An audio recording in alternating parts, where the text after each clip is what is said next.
இன்றைக்கி வந்து மட்டன் கறி சமைக்க போகிறேன். அதுக்கு வந்து தேங்காய் எண்ணெய் கொஞ்சம் விட்டுருக்குறேன். அது வந்து கொஞ்சம் மெல்ட் ஆகட்டும். எண்ணெய் சூடாகின உடனே சீரகம், பெருஞ்சீரகம், கடுகு 3 போடுறேன். பொரியட்டும். இது பொரிஞ்ச உடனே பட்டை, ஏலக்காய், கருப்பு ஏலக்காய், கிராம்பு அதையும் போட்டு கொஞ்சம் பொரிக்கிறேன். வெடிக்கும் அவ்வளோதான். எண்ணெய் நல்லா சூடாகினபடியால் நான் இப்போ வந்து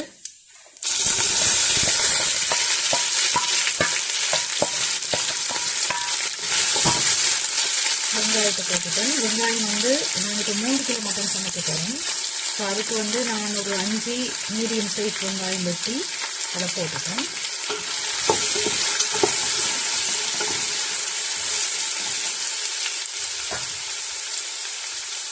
வெங்காயம் வந்து நல்லா பொரிஞ்சு வரட்டும். இதுக்கு கொஞ்சம் உப்பு போட்டு விட்டிங்கன்னா கொஞ்சம் குயிக்காக வதங்கிடும்.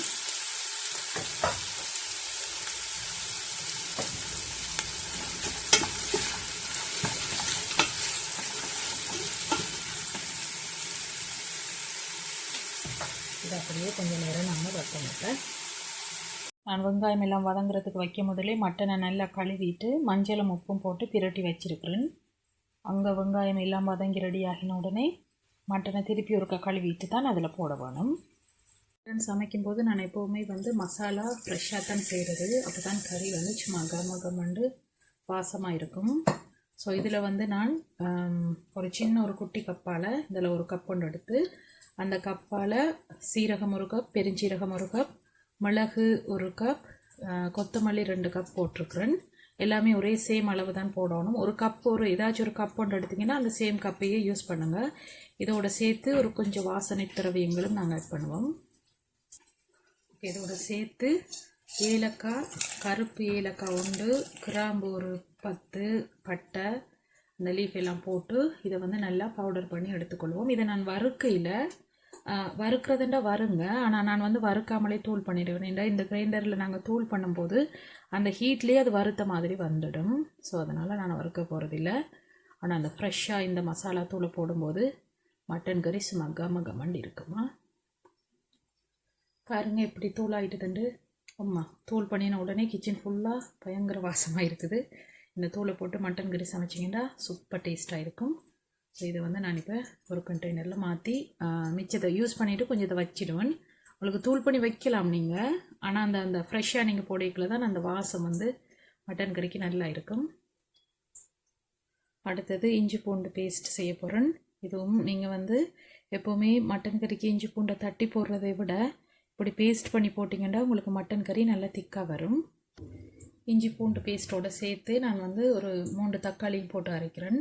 என்ன தக்காளியை நாங்கள் வெட்டி போடாமல் இதையும் அரைச்சி அப்படியே விட்டுட்டோம்னு சொல்லி சொன்னால் வதங்குறதுக்கு மீசி உங்களுக்கு வந்து மட்டன் குழம்பும் வந்து நல்ல திக்காக வரும். பாருங்கள், இஞ்சி பூண்டு தக்காளி எல்லாம் சேர்த்து நல்ல பேஸ்ட்டாக அரைச்சி வச்சுட்டேன். அங்கே இப்போ வெங்காயம் வதங்கிட்டது. நாங்கள் இனி மட்டன் கறியை ஸ்டார்ட் பண்ணுவோம். பாருங்கள், வெங்காயம் நல்ல சூப்பராக பொரிஞ்சிட்டுது. இப்போ தான் நான் வந்து பச்சை மிளகாவும் கருவேப்பிலையும் போட போகிறேன்.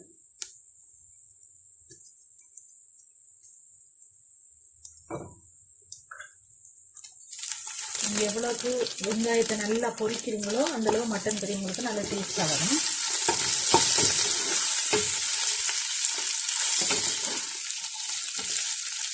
இப்போ வந்து நாங்கள் இஞ்சி பூண்டு தக்காளி அரைச்ச பேஸ்ட்டை இதில் போடுவோம்.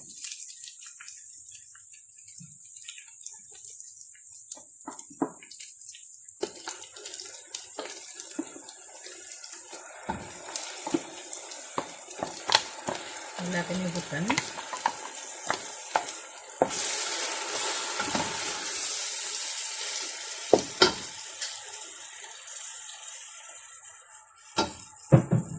இது நல்லா வதங்கட்டும். அதுக்கு பிறகு அந்த கிரைண்டர்லேயும் கொஞ்சம் தண்ணி விட்டு அதையும் கழுவிட்டு நான் பிறகு மட்டன் எல்லாம் போட்ட பிறகு அந்த தண்ணியை விடுவேன்.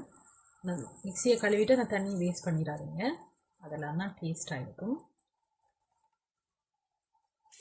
இது வந்து நல்லா வதங்கி ஒயிலெல்லாம் மேலே மிதந்து வரும். அதுக்கு பிறகு தான் நாங்கள் வந்து மட்டனை போடணும். சமையலுக்கு பொறுமை முக்கியம். ஸோ எவ்வளோக்கு எவ்வளோ ஆறுதலாக நிதானமாக சமைக்கிறீங்களோ கறி வந்து உங்களுக்கு நல்ல டேஸ்ட்டாக இருக்கும். ஸோ இது வந்து நல்லா வதங்கி எண்ணெயெல்லாம் வந்து மேலே மிதந்து வரட்டும். பாருங்கள், இதெல்லாம் நல்லா வதங்கி எண்ணெயெல்லாம் மேலே மிதக்க ஆரம்பிச்சிட்டுது. இப்போ நான் மட்டனை கழுவி வச்சுருக்கிறேன், அதை போட போகிறேன்.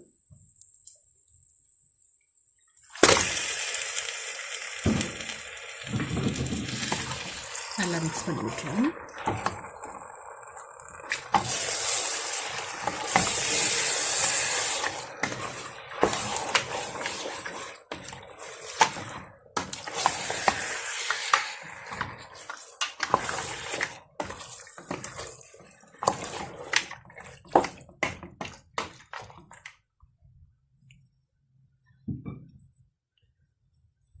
இதுக்கு வந்து இப்போ தூள் எல்லாம் போட வேணும். இதுக்கு நான் மஞ்சள் தூள் போடணும், 1/4 டீஸ்பூன்.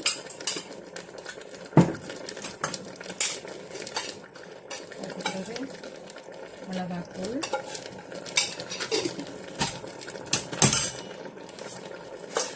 அது வந்து காஷ்மீரி சில்லி தூள், கொஞ்சம் கலர் வர்றதுக்காக. இது வந்து வீட்டிலேயே தூள் பண்ணின கறி மிளகாத்தூள்.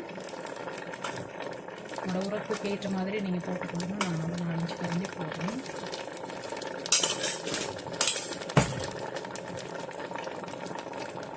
அதோடு சேர்த்து இப்போ ஃப்ரெஷ்ஷாக தூள் பண்ணின மசாலா தூள் அது ஒரு 3 கரண்டி போடுறேன்.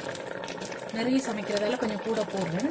நீங்கள் ஒரு 1/2 கிலோ 1 கிலோ தான் சமைக்கிறீங்கன்னா இதெல்லாம் குறைச்சி கொள்ளுங்கள்.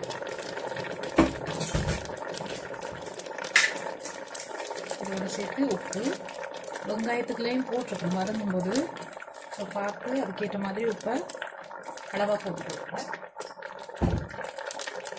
இப்போ இதை வந்து நல்லா மிக்ஸ் பண்ணி விட்டுருவோம். இப்போ எல்லாம் நல்லா மிக்ஸ் பண்ணி எல்லாம் விட்டாச்சுது.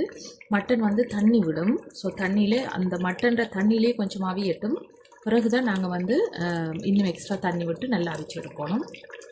இது இப்போ நல்லா அவியட்டும். தண்ணியே விடாமல் தான் இவ்வளோ நேரம் மட்டனை நான் அவிச்சிருக்கிறேன். ஆனால் மட்டன் வந்து இன்னும் அவியணும். அதுக்கு வந்து நாங்கள் இன்னும் தண்ணி ஊற்றணும். ஸோ இன்னும் எக்ஸ்ட்ராவாக நான் வந்து தண்ணி இதுக்கு ஊற்ற போகிறேன். இது வந்து நாங்கள் அந்த மிக்சியை கழுவி வச்சுருந்த தண்ணி அதை ஊற்றுறோம்னா வேண்டா. அதெல்லாம் இப்படி ஊற்றினா தான் டேஸ்ட் ஆகிருக்கு மட்டன் கறி. மிக்சியெல்லாம் எதுவும் அரைச்சிங்கன்னா அதையெல்லாம் கழுவி இதில் விட்டுருங்க. ஏனெண்டா அப்போ தான் மட்டன் கறி இன்னும் டேஸ்ட்டாக இருக்கும். அந்த தண்ணியெல்லாம் வேஸ்ட் பண்ணக்கூடாது. மட்டன் மூழ்கிற அளவுக்கு தண்ணி ஊற்றியாச்சு. என்னடா இப்படி தண்ணியாக இருக்கேன்னு யோசிக்காதீங்க. மட்டன் வந்து நல்லா அவியணும். மட்டன் நல்லா அவியாட்டிக்கு பிறகு சாப்பிட்டா வயிறு நோகும். அதனால் மட்டன் நல்லா அவியட்டும். இப்போ நான் வந்து ஒரு மூடி ஒன்று போட்டு நல்லா அவிய வைக்க போகிறோம். ஒரு 10 நிமிஷத்துக்கு அப்படியே மூடி வச்சுருவோம். இடையிடையில் திறந்து பாருங்கள், அடி எதுவும் பிடிக்கிற போகுது. நீங்கள் எப்போவுமே சமைக்கும்போது நல்ல உங்களோட எடுக்கிற சட்டி வந்து அடி கனமான சட்டியாக இருக்கணும். அப்போ தான் அடி பிடிக்காது. மெல்லிய சட்டி எடுத்திங்கன்னா எல்லாம் டக் டக்குன்னு எரிஞ்சு போயிடும். இந்த சட்டி வந்து நல்ல பெரிய சட்டியும் அடி கனமான சட்டி தான். இடையிடையில் கொஞ்சம் மிக்ஸ் பண்ணி பார்த்துக்கோங்க. இப்போ வந்து பாருங்கள், உரைப்பு உப்பு எல்லாம் போதுமானு பாருங்கள். பார்த்துட்டு இதை மூடி அப்படியே வச்சிடலாம். எனக்கு எல்லாம் பர்ஃபெக்டாக இருக்குது. நான் இதை அப்படியே மூடி வைக்க போகிறேன்.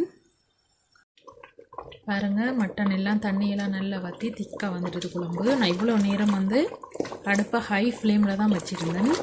இப்போ என்ன செய்ய போகிறேன்டா, மீடியம் ஃப்ளேமில் வச்சு இன்னும் நல்லா அந்த ஒயிலெல்லாம் மேலே திரண்டு வர்ற அளவுக்கு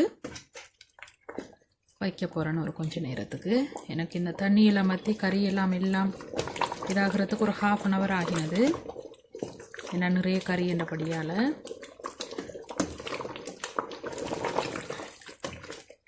நல்ல ஒரு கிரேவியாக வந்துட்டு நான் வந்து இப்போ ஒரு 10 நிமிஷத்துக்கு இதை மீடியம் ஃப்ளேமில் வைக்க போகிறேன். அந்த ஒயிலெல்லாம் கொஞ்சம் நல்ல மேலே வர்றதுக்கு.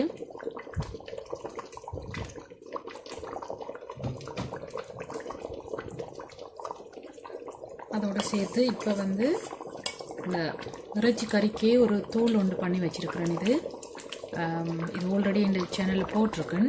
இதை வந்து இப்போ கறி ரெடி ஆகிட்டுது ஆல்மோஸ்ட். இந்த டைமில் கொஞ்சம் ஒரு 1 டேபிள் ஸ்பூன் போட்டிருக்கேன். போட்டுட்டு மிக்ஸ் பண்ணிவிடுவோம். மிக்ஸ் பண்ணிவிட்டு மீடியம் ஃப்ளேமில் ஒரு 10 நிமிஷம் வச்சோம்னு சொல்லி சொன்னால் சூப்பரான மட்டன் கறி ரெடி ஆகும். உங்களுக்கு பாருங்கள் சிம்மில் நான் வந்து ஒரு 10 நிமிஷம் வச்சுருந்தேன். சூப்பராக நல்ல கிரேவியாக கறி அந்த மாதிரி ரெடி ஆகிடுது. உப்பு உரைப்பு எல்லாம் பர்ஃபெக்டாக இருக்குது. எனக்கு சூப்பரான மட்டன் கறி ரெடி மக்களே. கொஞ்சம் கறி லீஃப் வச்சுருந்தேன், அதை எப்படி மேலே சும்மா போட்டு விட்றேன். உண்மையாக நல்லா இருக்குது. நாங்கள் எப்போவுமே மட்டன் சமைக்கக்குள்ள ஃப்ரெஷ்ஷாக எல்லாமே தூள் பண்ணி எல்லாம் போட்டு சமைச்சோம்னா அவ்வளவு அருமையாக இருக்கும். அருமையான மட்டன் கறி ரெடி. நான் இப்போ சாப்பிட போகிறேன். சாப்பிட்டுட்டு நான் சொல்லக்கூடாது எப்படி இருக்குன்னு, நீங்கள் செய்து பார்த்துட்டு எப்படி இருக்குதுன்னு சொல்லுங்கள். தேங்க்யூ. சூப்பரான மட்டன் கறி ரெடி மக்களே. நீங்களும் இப்படி செய்து பாருங்கள். செய்து பார்த்துட்டு எப்படி இருந்ததுன்றதை கமெண்ட் பண்ணுங்கள். நான் சாப்பிட்டேன், சூப்பராக இருந்தது. நீங்களும் இது மாதிரி ட்ரை பண்ணி பாருங்கள்.